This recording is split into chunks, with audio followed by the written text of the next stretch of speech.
怎么办？每一个我都舍不得吃。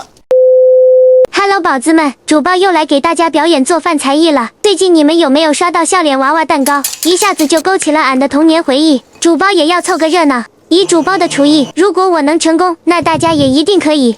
感谢上一期评论区给主包的提醒，主包终于知道怎么正确使用裱花袋了。这里我打算挤出一个饱满的圆形来着，但不知道为啥会变成这样。大家先别急，主包已经在努力挽救了。挤到第二盘的时候，主包福至心灵，原来像积水滴一样挤它就可以了。这个过程大家记得慢慢来，有点耐心。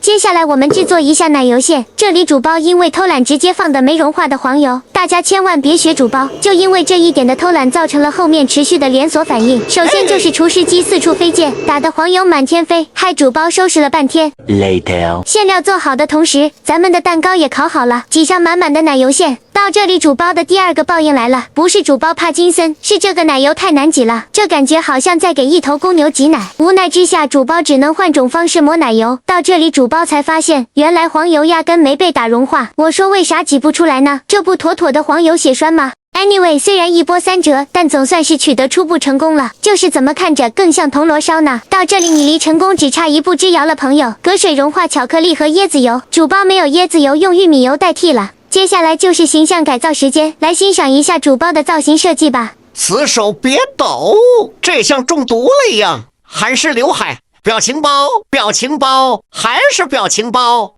来个全家福。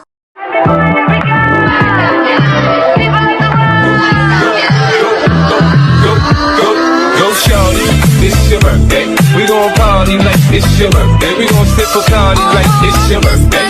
And you know we don't give up. It's not your birthday. 唱个基础款。像云朵一样软。结论就是能成功，大家快去做吧。